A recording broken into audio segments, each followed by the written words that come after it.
Right hand की उंगलियां उसने काट दी। क्या कर रहे हो तुम? हिलना मत।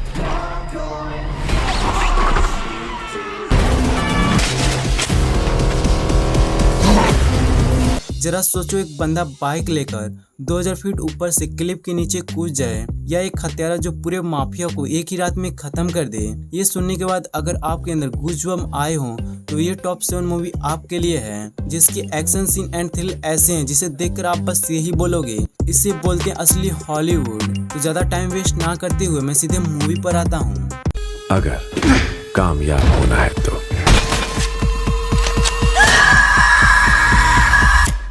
तो सबसे पहली मूवी है टॉप गन मैवरिक। इस फिल्म ने सिर्फ एक्शन ही नहीं बल्कि इमोशन भी जीत लिए और फाइटर जेट के हाई ऑक्टेन स्टंट्स दिखाए जो आज तक किसी मूवी में देखने को नहीं मिलते हैं। और इस मूवी की सबसे खास बात ये थी कि इसमें ज्यादा सीजीआई यूज नहीं हुआ, मतलब आप जो सीन पर देखते हो वो रियल जेट और रियल स्टंट्स हैं। जो टॉम क्रूज कॉकपिट में बैठे ऊपर एनिमी जेट के साथ डॉग फाइट करते हैं तो भाई मानो ऐसा लगता है ना हम उनके साथ बादलों में फ्लाई कर रहे हों। ये सिर्फ एक एक्शन मूवी नहीं है, ये स्टोरी है गुरु और शिष्य की बॉन्ड्स की, दोस्ती और सेक्रीफाइस की। अगर आपको अनप्रेडिक्टेबल फाइटर जेट स्टंट्स देखना पसंद है तो ये मूवी आपके लिए मस्ट वॉच है। अगली मूवी जॉन विक चैप्टर 4। अब दोस्तों जॉन विक नाम सुनते ही हमारे माइंड में बस दो ही चीजें आती हैं, पहला गन्स और दूसरा रिवेंज। और इस बार कियानू रीव्स ने एक्शन लेवल को कुछ ज्यादा ही बढ़ा दिया है। हर फाइट सीन एक मास्टरपीस है, चाहे वो तलवार के साथ हो चाहे गन्स के साथ हो।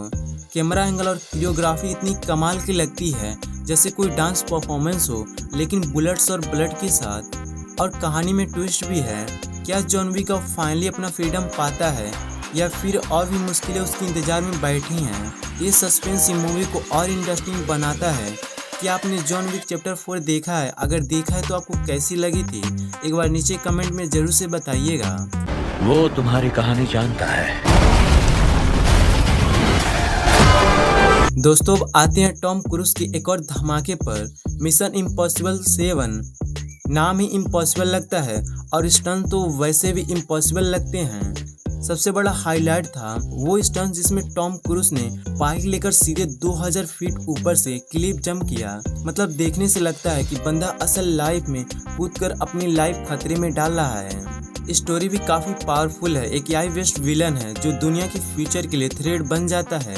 ये मूवी एकदम आज के टाइम के लिए परफेक्ट है क्योंकि आज के टाइम में सबसे ज्यादा बोलबाला तो एआई का ही है। और ये सिर्फ पार्ट 1 है, मतलब असली धमाका भी बाकी है।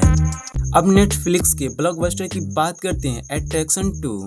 क्रिस हेम्सवर्थ फिर से ट्रायल के रोल में वापस आए और इस बार और भी ज्यादा ब्रूटल। मूवी के हाईलाइट हैं एक 21 मिनट का कंटिन्यूअस एक्शन सीक्वेंस, जी हाँ बिना कट के एक ही शॉट में train fight, blast, hand to hand सब दिखाया गया है। ये सीक्वेंस देखकर लिटरली लगता है कि आप खुद बैटल फील्ड में हो। कहानी सिंपल है लेकिन इमोशनल है। एक डेंजरस मिशन है जहां एक फैमिली को बचाना होता है। सिंपल प्लॉट लेकिन एजुकेशन ने इस फिल्म को एकदम टॉप पे ला दिया था। म्यूजिक मेरे लिए एक अच्छा डिस्ट्रैक्शन है, फोकस बना रहता है।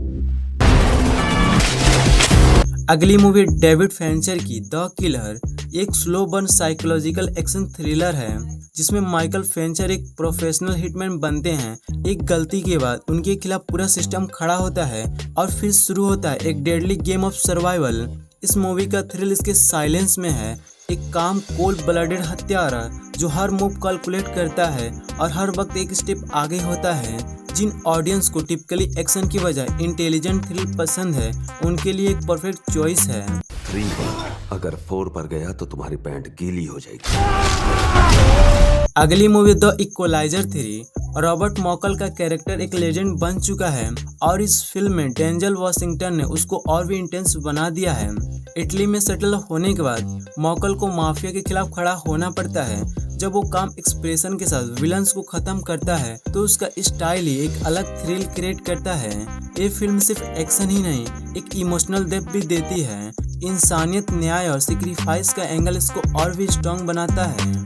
मैं हाइव की रक्षा करता हूँ। जब सिस्टम का बैलेंस बिगड़ता है तो मैं उसे ठीक करता हूँ। पर इन लोगों के लिए कानून बना है। एनालिस्ट की last movie the bee keeper. नाम थोड़ा इनोसेंट लगता है लेकिन स्टोरी धमाकेदार है।